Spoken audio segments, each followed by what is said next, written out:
అందరికీ నా హృదయపూర్వక నమస్కారాలు.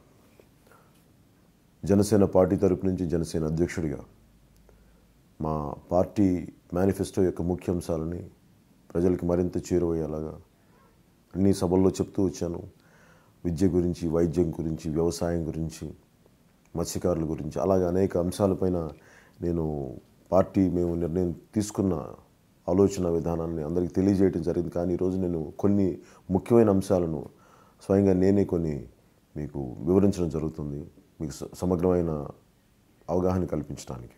జనసేన పార్టీ ఆరంభం ముఖ్య కారణం నేను మిగతా చిన్నప్పటి నుంచి నేను పెరిగిన వాతావరణం, నేను పెరిగిన నేపథ్యం, దిగువ మధ్యతరగతి కుటుంబాల నుంచి వచ్చిన వాళ్ళు, ప్రభుత్వ ఉద్యోగి కొడుకు కావటం, అలాగే పెరుగుతున్న వయసుల్లో మేము చూసిన పంజాబ్ ఉగ్రవాదం కానీ, అలాగే కమ్యూనిజం, ఇంకా అమెరికా రష్యా కోల్డ్ వార్ నడుస్తున్న సమయం, అప్పుడు ఎమర్జెన్సీ నుంచి బయటకు వచ్చిన సమయం, ఒక కొత్త తరహా రాజకీయం రావాలని చెప్పి ఎన్టీ రామారావు గారు రావటం, ఇవన్నీ ప్రభావితం చెందుతూ వచ్చాం.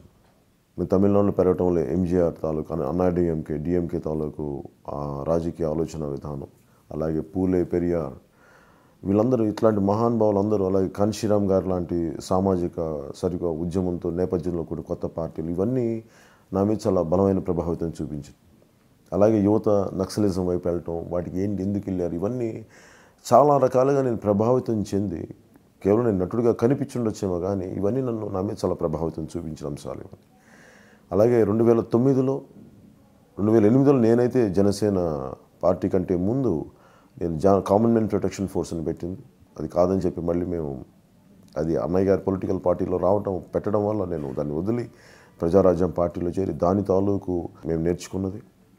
అలాగే ఈ రోజున 2014లో జనసేన పార్టీ ఆవిర్భావానికి, అంటే ఇవన్నీ ఈ నేపథ్యం నుంచి వచ్చిన కాబట్టి నాకు ఎలాగ ఒక పబ్లిక్ పాలసీని ప్రజాప్రతినిధులు అడ్డగోలుగా వాళ్ళకి ఒక బాధ్యత లేకుండా వ్యవహరిస్తే వచ్చే తరాలు ఎలా దెబ్బతింటాయి అనేది మనకి తెలంగాణ, ఆంధ్రప్రదేశ్ విడిపోయిన విధానం, విడతీసిన విధానం, ఇవన్నీ విసిగిపోయి ఎక్కడో ఒక చోట ఒక మార్పు రావాలి. కేవలం వేల కోట్లు పెట్టుబడి పెట్టి కాంట్రాక్టర్స్, బిజినెస్ మెన్లు, వీళ్ళు తప్ప సామాన్యులకి ఇంక అందుబాటులో లేదు రాజకీయం అన్నదాన్ని చాలామంది, అనేక మంది కోట్లలాగా మేధావుల్లాగా నేను తప్పని పడినాను. చిన్నప్పటి నుంచి అందరూ మాట్లాడతారు, ఎవరి ప్రయత్నాలు వాళ్ళు చేస్తారు. నేను నా కడశ్వాస వరకు భారతదేశంలో ఏ స్ఫూర్తితోనైతే రాజ్యాంగాన్ని ఇంత బలంగా పటిష్టంగా నిర్మించుకున్నామో, ఆ రాజ్యాంగ స్ఫూర్తిని పోగొట్టుకోకుండా ఆ రాజ్యాంగ స్ఫూర్తిని పెంపొందించేలాగా నేను జనసేన పార్టీ పెట్టాను.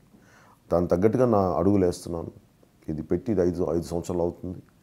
ఇది మీ అందరి ఆశీస్సులు, అండదండలు కావాలి. ఇది నా ఒక్కడి కోసం కాదు, నా ఒక్క కుటుంబం కోసం కాదు. ఇది నేను ఉన్నవి వదిలేసి ఎందుకు వచ్చానంటే అందరం బాగుండాలి. ఈ రోజున మనం బాధ్యత లేకుండా వదిలేస్తే, నా జీవితం నా స్వార్థం అనుకుంటే ఇంకా భవిష్యత్ తరాలకు ఏమైపోద్ది, బిడ్డలకి ఏమవుతుంది ఒక ఆందోళనే నన్ను చాలా బలంగా అన్నీ వదిలేసి నన్ను ఈరోజు మీ ముందుకు వచ్చేలా చేసింది.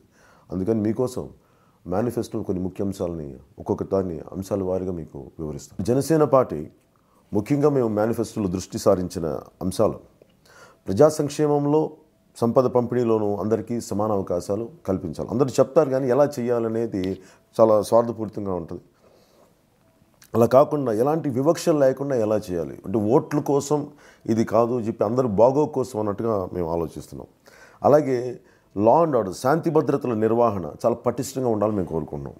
అలాగే డబ్బున్న వాళ్ళకి ఒకలాగా, అధికారం ఉన్న వాళ్ళకి చట్టాలు బలహీనంగా పనిచేసి, ఏమి లేని వాళ్ళకి చాలా బలంగా పనిచేసే కాకుండా వివక్షత లేకుండా చట్టాలని చాలా పటిష్టంగా అమలు చేయాలనేది మా ముఖ్య ఉద్దేశం. అలాగే మనకు అన్నం పెట్టే రైతు, మన అందరి కోసం విపరీతమైన సంపద క్రియేట్ చేసే మత్స్యకారులకి రక్షణకి మేము చాలా పటిష్టమైన చట్టాలని రూపకల్పన చేస్తాం. అలాగే ఇంతమంది ఈ రోజున లక్షలాది మంది యువత రోడ్ల మీదకి వచ్చి ఇంత ఆందోళన చేస్తున్నారంటే దాని వెనక ఉన్న ముఖ్య సమస్య నిరుద్యోగం. అలాంటి నిరుద్యోగ సమస్యని పారద్రోలి యువతకి అవకాశాలు కల్పించాలి అంటే యుద్ధ ప్రాతిపాదికన సన్నాహాలు ప్రారంభించాలి. మేము ఆ దిశగా మేము అడుగులేస్తున్నాం. అలాగే సాంఘికంగా, ఆర్థికంగా మరియు రాజకీయంగా వెనుకబడిన యువత, అలాగే బడుగు బలహీన వర్గాల ప్రజలకి సాధికారత చేకూరేలా పటిష్టమైన చర్యలు చేపట్టడం. అలాగే మేము ఏ మూలకెళ్ళినా, ఎక్కడికి వెళ్ళినా అందరూ అడిగేది మౌలిక వసతులు, తినడానికి చిన్నపాటి కొద్ది తిండి కానీ, ఒక పూట తిండి తిని సరైన నీళ్లు లేకుండా పిల్లలకి టైఫాయిడ్ జ్వరం వచ్చి అక్కడ మురికి నీళ్ళు తాగిన పరిస్థితులు కోకొల్లలుగా చూశాను నా జీవితంలో, ఈ మొన్న పోరాట యాత్రతో సహా. ఇవన్నీ బాధ కలిగించి మేము తీసుకుంది పేదరిక నిర్మూలన జరగాలి. కనీసం ప్రజలకి కనీస అవసరాల కల్పన, ఒక తాగునీరు కానీ, ఉండటానికి ఒక చిన్నపాటి శుభ్రమైన ఇల్లు, లేదంటే ఒక మరుగుదొడ్డి సౌకర్యాలు కానీ, అలాగే వారి కాళ్ళ మీద నిలబడగలిగే ఒక చిన్నపాటి సంపాదన సృష్టించడం, మరియు వారికి సంక్షేమాన్ని కల్పించడం, ఇవన్నీ మేము వాటికి అత్యంత ప్రాధాన్యత ఇచ్చాం. అలాగే వీటన్నిటికంటే కూడా ఇవన్నీ జరగాలి అంటే అసలు మన పెద్దలు రాసిన రాజ్యాంగాన్ని, ఆ స్ఫూర్తిని ఏమాత్రం పక్కకి వెళ్లకుండా ఆ రాజ్యాంగ స్ఫూర్తిని మనం గౌరవిస్తూ పారదర్శకమైన పాలన, ఎంత సాధ్యపడితే అంత నీతివంతమైన పాలన. ఎందుకు మాట్లాడుతున్నానంటే సమాజాన్ని కొన్ని దశాబ్దాలుగా అందరూ అసలు అవినీతిని ఒక వ్యవస్థలో భాగం చేశారు. అందుకని నేను అవినీతిని రూపుమాపుతాను అని చెప్పడానికి కూడా నాకు అది ఒక అసంబద్ధమైన ఇది అయిపోయింది. అందుకని అవినీతి పైన నిరంతర పోరాటం అనేది మేము ఎందుకు పెట్టామంటే అది కడిగే కొద్దీ మళ్ళీ వచ్చి పడతా ఉంటుంది. అందుకని ఇది వ్యవస్థని నిరంతరం అవినీతి పైన ఒక నిరంతర యుద్ధం ప్రకటించడానికి ముఖ్య ఉద్దేశం ఉంది మా జనసేన మేనిఫెస్టో.